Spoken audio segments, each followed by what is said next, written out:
Hi, നമുക്കൊരു question കൂടി നോക്കാം. നമ്മൾ കഴിഞ്ഞ ക്ലാസ്സിൽ ചെയ്ത അതേ ക്വസ്റ്റ്യൻ തന്നെയാണ്, പക്ഷെ അതിന് ചെറിയൊരു വ്യത്യാസമുണ്ട്. എന്താണെന്ന് വെച്ചാൽ ഇതുവരെ നമ്മൾ ചെയ്തിരുന്നത് ഒന്നോ രണ്ടോ പേർ പുറത്തേക്ക് പോകുന്നു അല്ലെങ്കിൽ അകത്തേക്ക് വരുന്നു എന്നുള്ള കാര്യമായിരുന്നു. കഴിഞ്ഞ ക്വസ്റ്റ്യനിൽ 20 പേര് പുറത്തേക്ക് പോയി, വീണ്ടും നമ്മൾ 20 പേര് അകത്തേക്ക് വന്നാൽ എന്താണെന്നുള്ള കാര്യം നോക്കി. പക്ഷേ ഈ ഒരു ക്വസ്റ്റ്യനിൽ അതിൽ നിന്ന് ചെറിയൊരു വ്യത്യാസമുണ്ട്. ഇങ്ങനെ ഉണ്ടെങ്കിലും ആ ഒരു ക്വസ്റ്റ്യൻ എങ്ങനെ ചെയ്യാൻ പറ്റും, ഏത് രീതിയിൽ ചോദിച്ചാൽ നിങ്ങൾ ചെയ്യണമല്ലോ. അപ്പോൾ എന്തായിരുന്നു ഇവിടുത്തെ ക്വസ്റ്റ്യൻ നോക്കാം. The average weight of 40 students in A class is 60 kilogram. When one student with weight 72 is replaced by another student, then the average weight is increased by 1 kilogram. Find the weight of the new student. ഈ ഒരു question നമുക്ക് എന്ത് മനസ്സിലാക്കാം? ഇതാരും ഒരാൾ പുറത്തേക്ക് പോയതോ വേറൊരാൾ അകത്തേക്ക് വന്നതോ അങ്ങനെയല്ല ക്വസ്റ്റ്യൻ. ഒരാൾ റീപ്ലേസ് ചെയ്യപ്പെട്ടു, അതായത് ടോട്ടൽ നമ്പറിൽ വ്യത്യാസമൊന്നുമില്ല, ടോട്ടൽ നമ്പർ വ്യത്യാസമൊന്നും വരുന്നില്ല. അതായത് 40 തന്നെയാണ് ഇപ്പോഴും. ആ 40ലുള്ള ഒരാൾ എന്തോ പുറത്തേക്ക് പോയി, അതിന് പകരം പുതിയൊരാൾ വന്നു. അങ്ങനെ വന്നപ്പോൾ അവർ ആവറേജ് വെയിറ്റിന് എന്തോ സംഭവിച്ചു എങ്കിൽ ആ വന്നയാളുടെ വെയിറ്റ് എത്ര എന്നാണ് നമുക്ക് കണ്ടുപിടിക്കാനുള്ളത്. നമുക്ക് നോക്കാം എന്തായിരുന്നു എന്ന്. ഒരു 40 സ്റ്റുഡൻറ് ഉണ്ടായിരുന്നു, അവരുടെ ആവറേജ് എത്രയായിരുന്നു? 60 kilogram ആയിരുന്നു. നമുക്കൊരു 40 സ്റ്റുഡൻറ് ഉണ്ടായിരുന്നു, അവരുടെ ആവറേജ് വെയിറ്റ് 60 kilogram ആയിരുന്നു. ഇനി പറയുന്നു വൺ സ്റ്റുഡൻറ് വിത്ത് വെയിറ്റ് 72 kilogram. നമ്മൾ നേരത്തെ ആവറേജ് ക്ലാസ് പറഞ്ഞു, നമ്മൾ ആവറേജ് എപ്പോഴും എത്രയാണ് ആവറേജ് ആ റേഞ്ചിൽ തന്നെ നിർത്തുക.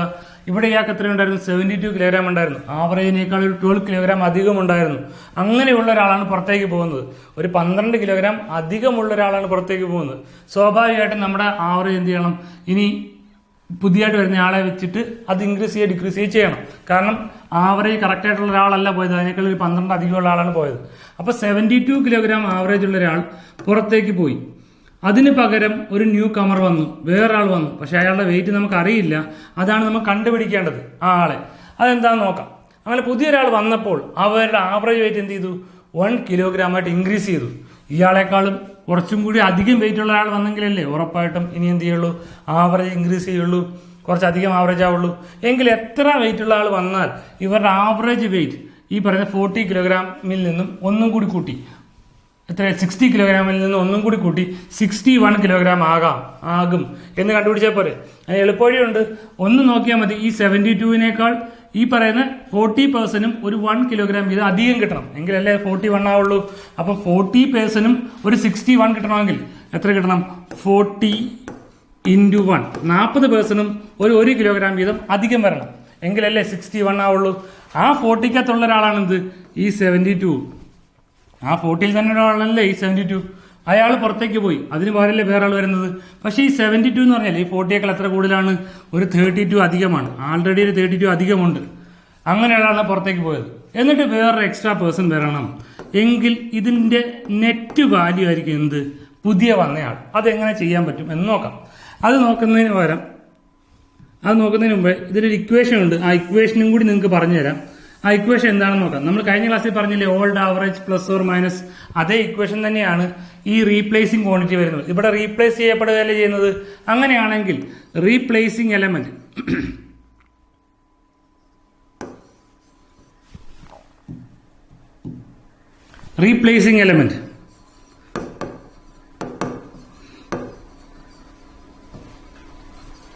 is equal to replaced element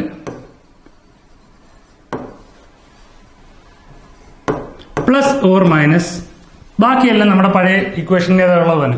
replaced element plus or minus change in average divide by change in number into present number. ഇതൊക്കെ നമ്മൾ നേരത്തെ ചെയ്തായിരുന്നു. പക്ഷെ അത് ഇവിടെ തരുന്നത് new value is equal to old average എന്നായിരുന്നു പറഞ്ഞിരുന്നത്. Old average plus or minus change in average divide by change in number into present number ആയിരുന്നു നമ്മുടെ സാധാ ഇക്വേഷൻ. എപ്പോഴെങ്കിലും റീപ്ലേസ് ആണ് ചെയ്യുന്നതെങ്കിൽ നമ്മുടെ ഇക്വേഷൻ ചെറിയൊരു വ്യത്യാസമേ ഉള്ളൂ. Replacing element is equal to replaced element.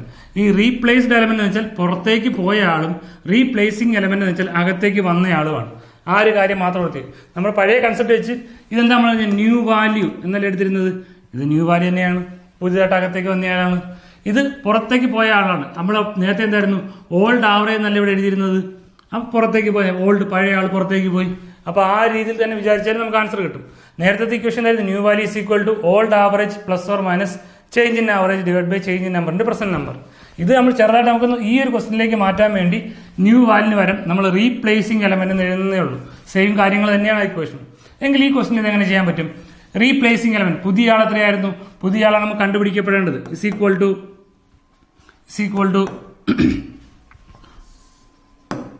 നോക്കാം. റീപ്ലേസ്ഡ് എലമെന്റ് പുറത്തേക്ക് പോയ ആൾ എത്രയായിരുന്നു? 72 ആയിരുന്നു. ഓൾഡ് വാല്യൂ എത്രയായിരുന്നു? 72 ആയിരുന്നു. പ്ലസ് ഓർ മൈനസ് പുറത്തേക്ക് പോയപ്പോൾ അവരുടെ ആവറേജ് വെയിറ്റ് ഇൻക്രീസ് ചെയ്തു. അപ്പൊ നമുക്ക് പ്ലസ് തന്നെ. ചേഞ്ച് ഇൻ ആവറേജ് എത്ര ആവറേജാണ് ചേഞ്ച് ചെയ്തത്? ഇവിടെ ആവറേജ് ചേഞ്ച് ചെയ്തത് എത്രയായിരുന്നു? ഒന്നല്ല ഇൻക്രീസ് ചെയ്തത്. Change in average divide by change in number into present number എത്രയായിരുന്നു? 40 തന്നെയായിരുന്നു. അപ്പൊ ഇത് സോൾവ് ചെയ്താൽ മതി. ആ ന്യൂ കമറിന്റെ ഏജ് നമുക്ക് കിട്ടും. എത്ര കിട്ടും? 72 പ്ലസ് 40 എത്ര കിട്ടും? 12 കിട്ടും. അപ്പം ഇതായിരിക്കും ആ റീപ്ലേസ് ചെയ്യപ്പെട്ട ന്യൂ കമറിന്റെ കിലോഗ്രാം വെയിറ്റ്. എത്ര കിലോഗ്രാം ആയിരിക്കും? 112 ആയിരിക്കും. ഒരു 72 ഉള്ള ഒരാൾ പുറത്തേക്ക് പോകുന്നു, അതിന് പകരം ഒരു 112 ഉള്ള ഒരാളാണ് വരുന്നതെങ്കിൽ അവരുടെ നെറ്റ് ആവറേജ് 1 ഇൻക്രീസ് ചെയ്ത് എത്രയാകും? 61 ആകും. നമ്മൾ ഈ ഇക്വേഷൻ കാണാൻ പഠിക്കുകയാണെങ്കിൽ ഈ ഒരു കാര്യം മാത്രം പഠിച്ചാൽ മതി. അതല്ല ഇതിന്റെ കൺസെപ്റ്റ് വെച്ച് ഇക്വേഷൻ ഒന്നും എനിക്ക് വേണ്ട, ഞാൻ ജസ്റ്റ് മൈൻഡിൽ കാൽക്കുലേറ്റ് ചെയ്യുവാണെങ്കിൽ നമുക്ക് ഈ ഒരു മെത്തേഡ് ചെയ്യാം. ഞാൻ കുറച്ച് മുമ്പിട്ട് പറഞ്ഞ കാര്യത്തിൽ ചെയ്യാം. അതെങ്ങനെയായിരുന്നു? അതായത് ഇവിടെ 40 സ്റ്റുഡന്റിന്റെ ആവറേജ് വെയിറ്റ് എത്രയായിരുന്നു? 60 കിലോഗ്രാം ആയിരുന്നു. പക്ഷേ നമുക്കിനി ഇൻക്രീസ്ഡ് ബൈ 1 കിലോഗ്രാം, അതായത് 40 പേഴ്സണും എന്താകണം? 61 കിലോഗ്രാം ആകണം. അപ്പോൾ ഓരോ ആൾക്കാർക്ക് എന്ത് ചെയ്യണം? ഓരോ കിലോ വീതം ഡിസ്ട്രിബ്യൂട്ട് ചെയ്ത് കൊടുക്കണം. എങ്കിൽ ആ 40 പേഴ്സണും ഓരോ കിലോഗ്രാം കൊടുത്താൽ എത്ര കിലോ എക്സ്ട്രാ കൊടുക്കേണ്ടി വരും? ഒരു 40 കിലോഗ്രാം കൊടുക്കേണ്ടി വരും. ഈ ഒരു കൺസെപ്റ്റ് ഓർത്ത് വെച്ചേക്കാം. 40 പേഴ്സണ് 60 ആണുള്ളത്. ഇനി 40 പേഴ്സൺ എന്താകണം? 61 ആകണം. കാരണം അവർ ആവറേജ് വെയിറ്റ് എന്താകണം? ഒരു 1 ഇൻക്രീസ് ചെയ്യണം. ഇനി വേറൊന്നും കൂടി ഉണ്ട്. ഒരു 72 ഉള്ള ഒരാളല്ലേ റീപ്ലേസ് ചെയ്യപ്പെടുന്നത്. അപ്പൊ ആ 72 ഉള്ള ആളെ റീപ്ലേസ് ചെയ്തതിന് പുതിയ ആൾക്കല്ലേ വെയിറ്റ് കണ്ടുപിടിക്കേണ്ടത്? ന്യൂ കമറിന്റെ വെയിറ്റ് അല്ലേ കണ്ടുപിടിക്കേണ്ടത്? ആ ന്യൂ കമറിന്റെ വെയിറ്റ് കണ്ടുപിടിക്കാൻ നമ്മൾ എന്ത് ചെയ്താൽ മതി? ഈ റീപ്ലേസ് ചെയ്യപ്പെട്ട ആൾ, അതായത് ഈ 40 നമ്മൾ ആൾറെഡി എടുത്തു. അപ്പോൾ ആൾറെഡി 40% നമ്മൾ എടുത്തു. ആ 40-ക്കുള്ളിലുള്ളതാണ് ഇവരെല്ലാം. അപ്പൊ അതുകൊണ്ട് തന്നെ ഈ 72% പോയിട്ട് തിരിച്ചു വരുന്നതും നമ്മൾ ആ 72 ആയിട്ട് തന്നെ അങ്ങ് വിചാരിച്ചാൽ മതി. കാരണം ഇയാൾ തന്നെയാണ് റീപ്ലേസ് ചെയ്യപ്പെടുന്നത്. ആ ആളെയും കൂടി നമ്മൾ എവിടെ ഇൻക്ലൂഡ് ചെയ്തിട്ടുണ്ട്? ഈ 40% അത് ഇൻക്ലൂഡ് ചെയ്തിട്ടുണ്ട്. അങ്ങനെയാണെങ്കിൽ ഈ സം എടുത്താൽ മതി. അതായത് ആൾറെഡി ഉണ്ടായിരുന്ന ആ ഒരു ആവറേജ് വാല്യൂന്റെ കൂടെ ഈ പുറത്തേക്ക് പോയ നമ്മൾ ഇത് ഉപേക്ഷിക്കല്ലേ, ഈ 72 കിലോഗ്രാം നമ്മൾ പുറത്തേക്ക് കളയല്ലേ, മൈനസ് ചെയ്യല്ലേ. അപ്പോൾ ടോട്ടൽ എടുക്കുമ്പോൾ അതും കൂടി നമുക്ക് ആഡ് ചെയ്ത് നോക്കിയാൽ മതി. ന്യൂ കമറിന്റെ വെയിറ്റ് കിട്ടും. എത്ര കിട്ടും? 40 + 72 112 തന്നെ കിട്ടും. ഇതാവുമ്പോൾ നമുക്ക് മൈൻഡിൽ ഈസി ആയിട്ട് കാൽക്കുലേറ്റ് ചെയ്യാം. വേറെ ഇക്വേഷനൊന്നും കാര്യമില്ല. ജസ്റ്റ് നമ്മൾ ആവറേജ് ഇൻക്രീസ് ചെയ്യുന്നു. ആരാണോ പുറത്തേക്ക് പോകുന്നത് ആ വെയിറ്റ് കൂടി എന്ത് ചെയ്താൽ മതി? ആ ഇൻക്രീസ് ചെയ്യപ്പെട്ട വെയിറ്റിന്റെ കൂടി ആഡ് ചെയ്താൽ മതി. നമുക്ക് എന്ത് കിട്ടും? ന്യൂ പേഴ്സന്റെ ഈ പറയുന്ന ആവറേജ് വെയിറ്റ് കിട്ടും. ആവറേജ് വെയിറ്റില്ല, ന്യൂ പേഴ്സന്റെ വെയിറ്റ് കിട്ടും. അപ്പം ആരെങ്കിലും റീപ്ലേസ് ചെയ്യപ്പെട്ടാലും നമുക്ക് ഈ ഒരു ഇക്വേഷൻ വെച്ചിട്ടോ ഈ ഒരു മെത്തേഡ് വെച്ചിട്ട് നമുക്ക് ആൻസർ കണ്ടുപിടിക്കാൻ പറ്റും. കഴിഞ്ഞ ക്ലാസ്സിൽ വരെ നമ്മൾ ചെയ്തുകൊണ്ടിരുന്നത് എന്തായിരുന്നു? ഒരാൾ പുറത്തേക്ക് പോകുന്നു, അല്ലെങ്കിൽ 2 പേർ അകത്തേക്ക് വരുന്നു. ഈ ഒരു ക്വസ്റ്റിനകത്ത് പറയുന്നത് ആൾക്കാർ റീപ്ലേസ് ചെയ്യപ്പെടുന്നു. എഫക്റ്റീവ്ലി അവരുടെ ടോട്ടൽ നമ്പറിന് വ്യത്യാസമൊന്നും വരുന്നില്ല. കുറച്ച് പേർ, ഈ ഒരു ക്വസ്റ്റിന് ഒരാളെ പുറത്തേക്ക് പോകുന്നുള്ളൂ. വേറെ ചില ക്വസ്റ്റിനകത്ത് 2 പേര് പുറത്തേക്ക് പോയി, അതിന് പകരം വേറെ 2 പേർ അകത്തേക്ക് വന്നു. ചിലപ്പോൾ നമുക്ക് പുറത്തേക്ക് പോയവരുടെ വെയിറ്റ് ആയിരിക്കും തരുന്നത്, ചിലപ്പോൾ അകത്തേക്ക് വന്നവരുടെ വെയിറ്റ് ആയിരിക്കും തരുന്നത്. അപ്പോൾ ഈ ഇക്വേഷനകത്ത് അതനുസരിച്ച് ചേഞ്ച് ചെയ്ത് നമ്മൾ സോൾവ് ചെയ്താലും മതി. അതല്ല നിങ്ങൾക്ക് ഇക്വേഷൻ കൺഫ്യൂഷൻ ഉണ്ടെങ്കിൽ ഇതുപോലെയുള്ള മൈൻഡ് കാൽക്കുലേഷൻ മെത്തേഡുകൾ, ട്രിക്കുകൾ മാത്രം മനസ്സിൽ ഓർത്ത് വെച്ചിരുന്നാൽ മതി. ഇത് വെച്ചിട്ട് ഈസി ആയിട്ട് കിട്ടും. ഇതിൽ ഏത് മെത്തേഡ് ചെയ്താലും നിങ്ങൾക്ക് ആൻസർ ഈസി ആയിട്ട് കിട്ടും. എന്തായിരുന്നു question? The average age of family of 5 members is 30 years. If the age of youngest member is 10 years, then what is the average age of the family at the time of birth of the youngest member? എങ്കിൽ നമ്മൾ എങ്ങനെയായിരിക്കും ഈ ഒരു question ചെയ്യുന്നത്? Question ഇങ്ങനെയാണ് പറയുന്നത്. ഒരു ഫാമിലിയിൽ 5 പേരുണ്ടായിരുന്നു. ഒരു അച്ഛൻ, അമ്മ, കുറച്ച് കുട്ടികളുണ്ടായിരുന്നു. അങ്ങനെ ഉള്ള ആ ഒരു ഫാമിലിയുടെ ആവറേജ് ഏജ്, ആ മൊത്തം ആൾക്കാരുടെയും ആവറേജ് ഏജ് എന്ന് വെച്ചാൽ എത്രയായിരുന്നു? 30 ആയിരുന്നു. നമ്മൾ സാധാരണ ട്രഡീഷണൽ മെത്തേഡിലാണ് ഈ ഒരു ക്വസ്റ്റ്യൻ ചെയ്യുന്നതെങ്കിൽ നമ്മൾ എങ്ങനെയായിരിക്കും എടുക്കേണ്ടത്? ആ 5 × 30 ചെയ്യുമ്പോൾ അവരുടെ സം കിട്ടും. ഞാൻ ആദ്യം ട്രഡീഷണൽ മെത്തേഡ് പറഞ്ഞുതരാം. നമ്മൾ ആദ്യം ഇവരെ സം എടുക്കുന്നു. സം ഓഫ് മെമ്പേഴ്സ് കണ്ടുപിടിക്കൽ ഇക്വേഷൻ എന്തായിരുന്നു? ആവറേജിന് നമ്പർ ചെയ്താൽ മതി. ആവറേജ് 30 ആയിരുന്നു, നമ്പർ എത്രയായിരുന്നു? 5 ആയിരുന്നു. 30 × 5 എത്ര കിട്ടും? 115 കിട്ടും. അപ്പോൾ അവരുടെ ഇപ്പോഴുള്ള പ്രസന്റ് സം, ആ ഒരു ഫാമിലിയുടെ പ്രസന്റ് സം ഓഫ് ഏജസ്, അവരുടെ ഏജിന്റെ സം നമുക്ക് കിട്ടി. എത്ര കിട്ടി? 115 കിട്ടി. ഇനി നമ്മൾ നോക്കുന്നു അതിൽ ഏറ്റവും യങ്ങസ്റ്റ് മെമ്പറിന് ഇപ്പോൾ അറ്റ് പ്രസന്റിൽ ആ യങ്ങസ്റ്റ് മെമ്പറിന് എത്ര ഏജ് ഉണ്ട്? ഒരു 10 ഇയർ ഏജ് ഉണ്ട്. 10 ഇയർ ഓൾഡാണ് അതിന്റെ യങ്ങസ്റ്റ് മെമ്പർ. ഇനി ക്വസ്റ്റ്യൻ ഇതാണ് പറയുന്നത്, ആ യങ്ങസ്റ്റ് മെമ്പർ ജനിക്കുന്ന സമയത്തുള്ള ആ ഒരു ഫാമിലിയുടെ ആവറേജ് ഏജ് എത്രയാണെന്ന് കണ്ടുപിടിക്കണം. അപ്പൊ അതിനകത്ത് ഒരു ട്രിക്ക് എന്താണെന്ന് വെച്ചാൽ, ഈ ഒരു യങ്ങസ്റ്റ് മെമ്പർ ജനിക്കുന്നത് എന്നായിരിക്കും? ഇപ്പോൾ ആൾക്ക് 10 വയസ്സുണ്ടെങ്കിൽ ഒരു 10 വർഷം മുമ്പായിരിക്കും എന്ത് ചെയ്തിട്ടുണ്ടാവുക? ആ കുട്ടി ജനിച്ചിട്ടുണ്ടാവുക. എങ്കിൽ ഒരു 10 വർഷത്തിന് മുമ്പുള്ള അവരുടെ ആവറേജ് അല്ലേ കണ്ടുപിടിക്കേണ്ടത്. അങ്ങനെയാണെങ്കിൽ ഒരു 10 വർഷത്തിന് മുമ്പത്തുള്ള കഥ പറയുകയാണെങ്കിൽ ഇപ്പൊ ആ ഫാമിലി എത്ര പേരുണ്ട്? 5 പേരുണ്ട്. ആ 5 പേരുടെയും 10 വയസ്സ് ബാക്കിലേക്ക് എടുത്താൽ പോരെ. ഓരോ ആൾക്കാരുടെയും ഓരോ ഫാമിലി മെമ്പറിന്റെയും ഏജ് 10 വീതം കുറച്ചാൽ മതി. ഓരോ മെമ്പറിന്റെ ഫാദർ, എൽഡർ ബ്രദർ, അങ്ങനെ എല്ലാവരുടെയും മദറിന്റെ എല്ലാവരുടെയും ഏജ് ഒരു 10 വീതം കുറയ്ക്കുന്നു. 5 മെമ്പറുണ്ട്, 5 പേരുടെയും 10 വീതം കുറയ്ക്കുന്നു. അപ്പോൾ അവരുടെ എന്നത്തെ ഏജ് ആവും? ഒരു 10 വർഷം മുമ്പുള്ള ഏജ് ആവും 5 പേരുടെയും. അതൊരു കാര്യം നിങ്ങൾക്ക് മനസ്സിലാകാൻ വേണ്ടി ജസ്റ്റ് പറയുന്നേ ഉള്ളൂ. ഫാദറുണ്ട്, മദറുണ്ട്, 3 മക്കളുണ്ട്. അതിലെ എൽഡേഴ്സ് 2 പേരുടെയും കുറച്ചു, ഈ ഏറ്റവും യങ്ങറായിട്ടുള്ള ആളുടെയും കുറച്ചു. അപ്പോൾ ആ യങ്ങറായിട്ടുള്ള ആൾ ജനിച്ചപ്പോഴുള്ള അവരുടെ ബാക്കിയുള്ള ടോട്ടൽ സം കിട്ടി. ആ ടോട്ടൽ സം കിട്ടാൻ നമ്മൾ എന്ത് ചെയ്താൽ മതി? ഇപ്പോഴുള്ള അവരുടെ ടോട്ടൽ സമ്മിൽ നിന്നും ഒരു 50 ഏജ് കുറച്ചാൽ മതി. കാരണം 5 മെമ്പർ ആയിരുന്നു. അവർ ഓരോരുത്തരുടെയും ഏജ് എത്ര വീതം കുറയ്ക്കണം? 10 വയസ്സ് വീതം കുറയ്ക്കണം. അപ്പോൾ 150ൽ നിന്നും നമ്മൾ എത്ര വയസ്സ് കുറയ്ക്കണം? ഒരു 50 നമ്പർ കുറയ്ക്കണം. എങ്കിൽ ഒരു 10 years ago അവരുടെ സം ഓഫ് ഏജസ് എത്ര കിട്ടും? 100 കിട്ടും. അതായത് 10 വർഷത്തിന് മുമ്പ് അവരുടെ ഏജിന്റെ സം എത്ര കിട്ടും? 100 കിട്ടും. എങ്കിൽ അവിടെയുള്ള ആവറേജ് കണ്ടുപിടിച്ചാൽ ആൻസറായി. ഇനി അവർ ആവറേജ് എത്ര കിട്ടും? 100/5 എടുക്കണോ അതോ 100/4 എടുക്കണോ? ഇതായിരിക്കും നമ്മുടെ ക്വസ്റ്റ്യൻ തെറ്റാനുള്ള ഒരു കാര്യം. ഞാൻ ഈ ഒരു ക്വസ്റ്റ്യൻ നിങ്ങൾക്ക് ഇടാനുള്ള മെയിൻ കാര്യം ഇത് തന്നെയാണ്. കാരണം നമുക്കിതൊക്കെ ചെയ്യാൻ അറിയാം, നമ്മൾ വേഗത്തിൽ ചെയ്യും. ഇതിന്റെ ആൻസർ ഓപ്ഷനിൽ 20 കാണും, 25 കാണും, 30, 35 അങ്ങനെയൊക്കെ ആയിരിക്കും ഓപ്ഷൻ. നമ്മളിത് പെട്ടെന്ന് നമുക്ക് ഇവിടെ വരെ ചെയ്തപ്പോൾ 10 years എഗോയിലുള്ളവർ സം എത്ര കിട്ടി? 100 കിട്ടി. വേഗം നമ്മുടെ മൈൻഡിൽ വരുന്നത് അവർ 5 പേരാണല്ലോ. അപ്പോൾ 100/5 20 ആൻസർ ഓപ്ഷൻ നമ്മൾ കുത്തും. നമുക്ക് ആൻസർ തെറ്റുകയും ചെയ്യും. കാരണം ഒരു 10 വർഷത്തിന് മുമ്പ് യങ്ങസ്റ്റ് ബ്രദറിന്റെ ഏജ് എന്ന് പറഞ്ഞാൽ എത്രയായിരിക്കും? 0 ആയിരിക്കും. അതായത് 10 വർഷത്തിന് മുമ്പ് ഏറ്റവും യങ്ങറായിട്ടുള്ള ആൾ എന്തില്ല? ജനിച്ചിട്ടില്ല. അല്ലെങ്കിൽ ജനിക്കുന്നതിന് മുമ്പുള്ള കഥയല്ലേ നമ്മൾ പറയുന്നത്. 10 വർഷത്തിന് മുമ്പ് എന്ന് പറഞ്ഞാൽ ആൾ ജനിച്ചിട്ടില്ല, ഏറ്റവും യങ്ങായിട്ടുള്ള ആൾ ജനിച്ചിട്ടില്ല. അപ്പോൾ ആ ആളെ നമ്മൾ കൗണ്ട് ചെയ്യേണ്ട കാര്യമുണ്ടോ ഈ ലാസ്റ്റ് ഏജ് എടുക്കുമ്പോൾ, ആവറേജ് എടുക്കുമ്പോൾ? ഇല്ല. ആ 10 വർഷത്തിന് മുമ്പ് അവരുടെ ആവറേജ് എടുക്കുമ്പോൾ എത്ര പേരുടെ ഏജ് എടുത്താൽ മതി? 4 പേരുടെ മാത്രം എടുത്താൽ മതി. അതിന്റെ കാര്യം എന്താ? ഏറ്റവും യങ്ങറായിട്ടുള്ള ആളൊന്നും ജനിച്ചിട്ടില്ല, ബാക്കിയുള്ള 4 പേരുടെ മാത്രം എടുത്താൽ മതി. അതുകൊണ്ടായിരിക്കും ഇങ്ങനെയുള്ള ട്രിക്കി ആയിട്ടുള്ള ക്വസ്റ്റ്യൻസ് ഒക്കെ നിങ്ങൾക്ക് ചോദിക്കും, പെട്ടെന്ന് തെറ്റിപ്പോകും. കറക്റ്റായിട്ട് മനസ്സിലാക്കി വെച്ചേക്കുക. കാരണം 10 വർഷം മുമ്പാകുമ്പോൾ ആ ഫാമിലിയിൽ എത്ര പേരേ ഉള്ളൂ? 4 പേഴ്സണേ ഉള്ളൂ. എങ്കിൽ അവരുടെ ആവറേജ് എത്ര കിട്ടും? 25 എന്ന് കിട്ടും. എങ്കിൽ അപ്പോഴുള്ള അവരുടെ ആവറേജ് ഏജ് എന്ന് പറഞ്ഞാൽ എത്രയായിരിക്കും? 25 years ആയിരിക്കും. നമ്മുടെ കറക്റ്റ് ആൻസർ എത്രയായിരിക്കും? 25 years ആയിരിക്കും.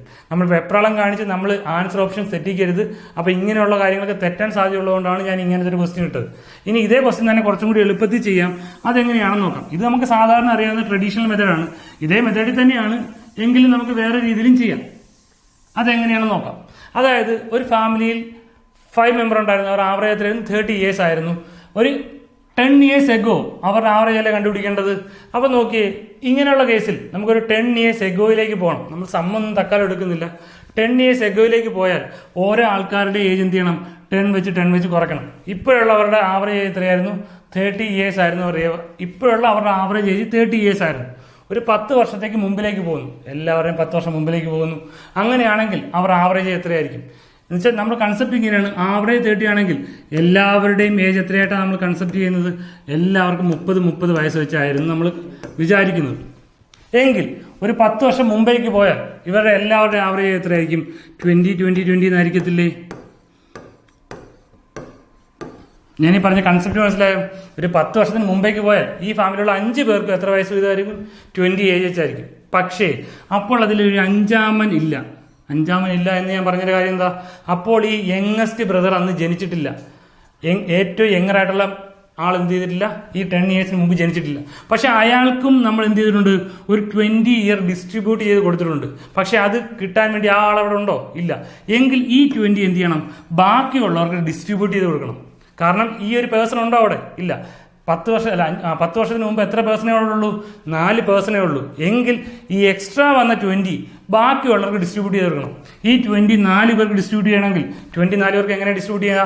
ഓരോരുത്തർക്കും 5 വയസ്സ് വീതം ഡിസ്ട്രിബ്യൂട്ട് ചെയ്താൽ 20 തീർന്നു പോകില്ലേ? എങ്കിൽ ഓരോ ആൾക്കാർക്കും എത്രയായിരിക്കും അപ്പോഴുള്ള ആവറേജ് എന്ന് പറഞ്ഞാൽ 20 + 5 25 years വെച്ച് ഓരോരുത്തർക്കും കിട്ടും. അപ്പോൾ ഇങ്ങനെയും നമുക്ക് കൺസെപ്റ്റ് വെച്ച് ഇത് നിങ്ങൾക്ക് മനസ്സിലാകാൻ വേണ്ടിയിട്ട് ഇങ്ങനെ വരച്ചൊക്കെ തന്നത്. നിങ്ങൾക്കത് കൺസെപ്റ്റ് മനസ്സിലായെങ്കിൽ ഇങ്ങനെ ഇത്രയൊന്നും കാര്യമില്ല. ജസ്റ്റ് 30 നിന്നും 10 കുറയ്ക്കുന്നു, ഒരു എക്സ്ട്രാ 20 ബാക്കിയുള്ളവർക്ക് കൂടി ഡിസ്ട്രിബ്യൂട്ട് ചെയ്ത് കൊടുക്കുന്നു. 20+5 25 എന്ന് കിട്ടും അവരുടെ ആവറേജ് ഏജ്. ഇങ്ങനെ ഈസി ആയിട്ട് ഈ മെത്തേഡിൽ നിങ്ങൾക്ക് കണ്ടുപിടിക്കാവുന്നേ ഉള്ളൂ. പക്ഷേ ഇതിനകത്ത് തെറ്റുന്ന കാര്യം, ഒരു 10 ഇയേഴ്സ് നിങ്ങൾ ആവറേജ് ആണ് എടുക്കുന്നതെങ്കിൽ 10 ഇയേഴ്സ് കഴിയുമ്പോൾ 5 മെമ്പറിനെ എടുക്കരുത്, അതിന് എത്ര എടുക്കാവൂ? 4 മെമ്പറിനെ എടുക്കാവൂ. ഇതുപോലെ തന്നെ ഫാമിലി റിലേറ്റ് ചെയ്ത ഒരു ക്വസ്റ്റ്യൻ കൂടി ഉണ്ട്, അതും കൂടി പറഞ്ഞു തരാം. നിങ്ങൾക്ക് കൺഫ്യൂഷൻ ഉണ്ടാകുന്ന കാര്യങ്ങളൊക്കെയാണ് എടുത്ത് ഞാൻ വെറുതെ ചെയ്തു തരാം. നിങ്ങൾക്ക് എന്തെങ്കിലും ഡൗട്ട് ഉണ്ടെങ്കിൽ ചോദിച്ചാൽ മതി. അപ്പോൾ ഒരു ക്വസ്റ്റ്യൻ കൂടി ഉണ്ട്, അതെന്തായിരുന്നു ക്വസ്റ്റ്യൻ നോക്കാം. A family consist of 2 grand parents, 2 parents and 3 grandchildren. The average age of the grandparents is 65 years and that of parents is 31 years and that of grandchildren is 6 years. What is the average age of the family? അതായത് ഒരു ഫാമിലിയിൽ 6 പേരുണ്ടായിരുന്നു. അതിൽ 2 grand parent ഉണ്ട്, 2 parent ഉണ്ട്, പിന്നെ 3 grand children ഉണ്ട്. അപ്പോൾ എത്രയായി? 7 പേരല്ലേ? ആ ഫാമിലി 7 പേരുണ്ടായിരുന്നു. അതിൽ 2 ഗ്രാൻഡ് പേരന്റ് ഉണ്ട്, 2 പേരന്റ് ഉണ്ട്, 3 ഗ്രാൻഡ് ചിൽഡ്രൻ ഉണ്ട്. അങ്ങനെയാണെങ്കിൽ ഇവരുടെ ഓരോ ആൾക്കാരുടെ ഗ്രാൻഡ് പേരന്റിന്റെ ആവറേജ് ഏജ് തന്നിട്ടുണ്ട്, പേരന്റിന്റെ ആവറേജ് ഏജ് തന്നിട്ടുണ്ട്, ഗ്രാൻഡ് ചിൽഡ്രന്റെയും ആവറേജ് ഏജ് തന്നിട്ടുണ്ട്. ഇവരുടെ മുഴുവൻ ആൾക്കാരുടെ ഈ മൊത്തം ഫാമിലിയുടെയും ആവറേജ് എങ്ങനെ കണ്ടുപിടിക്കാൻ പറ്റും എളുപ്പത്തിൽ എന്ന് നോക്കാം. എങ്ങനെയാണ് കണ്ടുപിടിക്കാൻ പറ്റുക? A family consist of grandparents, ഗ്രാൻഡ് പേരൻസിന്റെ ആവറേജ് ഓഫ് ഗ്രാൻഡ് പേരന്റ് എത്രയായിരുന്നു? 65 ആയിരുന്നു. ഞാൻ ട്രഡീഷണൽ മെത്തേഡിലാണ്, സാധാ മെത്തേഡിലാണ് ആദ്യം ചെയ്യുന്നത്. ആവറേജ് ഗ്രാൻഡ് പേരൻസ് നമുക്ക് തന്നിട്ടുണ്ട് 65 എന്ന്. എങ്കിൽ അവരുടെ സം ഓഫ് ഗ്രാൻഡ് പേരൻസ് എത്രയായിരിക്കും? 65 × 2 130 കിട്ടും. അതുപോലെ തന്നെ പേരൻസിന്റെ ആണെങ്കിലോ ആവറേജ് ഓഫ് പേരന്റ് എത്ര കിട്ടും? 31 ഇയേഴ്സ്. എങ്കിൽ സം ഓഫ് പേരന്റ് എത്ര കിട്ടും? 31 × 2 62 കിട്ടും. ഇനി നമുക്ക് അറിയാം ആവറേജ് ഓഫ് ഗ്രാൻഡ് ചിൽഡ്രൻ അതെത്രയായിരുന്നു? 6 ഇയേഴ്സ് ആയിരുന്നു. എങ്കിൽ സം ഓഫ് ഗ്രാൻഡ് ചിൽഡ്രൻ, ഇവിടെ തെറ്റരുത്, ഇവിടെ എത്ര ഗ്രാൻഡ് ചിൽഡ്രൻ ഉണ്ട്? 3 പേരുണ്ട്. അതുകൊണ്ട് തന്നെ 6 × 3 ചെയ്യണം, 18 കിട്ടും. ഇപ്പം നമുക്ക് അവരുടെ എല്ലാം സമ്മായി. ഇനി total sum divide by total number ചെയ്താൽ പോരെ? ടോട്ടൽ ആവറേജ് വേണ്ടി സാധാ കൺസെപ്റ്റ്. എത്ര കിട്ടും? നമുക്ക് എത്ര കിട്ടും? 130 + 62 + 18 132 പ്ലസ് 132 അല്ല 130 കേട്ടോ. 130 + 62 + 18 ചെയ്താൽ മതി, നമുക്ക് ആൻസർ കിട്ടാൻ. ടോട്ടൽ സം എത്ര കിട്ടും? ടോട്ടൽ സം = എത്ര കിട്ടും? 8 + 2 10 കിട്ടി, 4 + 6 10 + 1 11 കിട്ടി, 1 + 1 2 കിട്ടി. 210 ആയിരുന്നു അവരുടെ ഫാമിലിയുടെ മൊത്തം സം. ആ മുഴുവൻ ഫാമിലിയുടെ ഏജ് എത്രയായിരുന്നു? 210 കിട്ടി. എങ്കിൽ അവരുടെ ഫൈനൽ ആവറേജ്, ടോട്ടൽ ആവറേജ് എന്ന് പറഞ്ഞാൽ ആവറേജ് ഓഫ് ഫാമിലി എത്രയായിരുന്നു? ഈ പറയുന്ന 210 / 7. ആ ഫാമിലി എത്ര മെമ്പർ ഉണ്ടായിരുന്നു? 2 ഗ്രാൻഡ് പേരൻസ്, 2 പേരൻസ്, പിന്നെ 3 ചിൽഡ്രൻസ്, 7 പേരുണ്ടായിരുന്നു. അപ്പൊ 210/7 എത്ര കിട്ടും? 30 കിട്ടും. ആ ഒരു ഫാമിലിയുടെ മുഴുവൻ ആവറേജ് എത്ര കിട്ടി? 30 കിട്ടി. ഇപ്പൊ ഇതായിരിക്കും എന്റെ ആൻസർ. അപ്പൊ ഈ രീതിയിൽ നമ്മൾ കൺവേർട്ട് ചെയ്ത് ചെയ്യാൻ ശീലിക്കണം. മൊത്തം ആ ഫാമിലിയുടെ ആവറേജ് എത്ര കിട്ടും? 30 കിട്ടും. മൊത്തം ഫാമിലിയുടെ ആവറേജ് ആണ്. അപ്പൊ മൊത്തം സം കണ്ടുപിടിക്കുക, ഡിവൈഡ് ബൈ ടോട്ടൽ നമ്പർ ചെയ്യുക. അപ്പോഴും നമുക്ക് എന്ത് കിട്ടും? അവരുടെ ടോട്ടൽ ആവറേജ് കിട്ടും. ആ ആവറേജ് ആയിരിക്കും എക്സാം ചോദിച്ചിട്ടുണ്ടാവും. അത് ഈ രീതിയിലും ചെയ്യാം. അപ്പോൾ ഫാമിലി റിലേറ്റഡ് ആയിട്ട് ഇങ്ങനെയും കുറച്ച് ക്വസ്റ്റ്യൻസ് ഒക്കെ എക്സാമിന് ചോദിക്കാം. പക്ഷെ അത് ഈ രീതിയിലും ചെയ്യാം. ഈ ഒരു ക്വസ്റ്റ്യൻ തന്നെ ചെയ്യാൻ എളുപ്പവഴിയുണ്ട്. അത് ഞാൻ പിന്നീട് എപ്പോഴെങ്കിലും പറഞ്ഞു തരാം.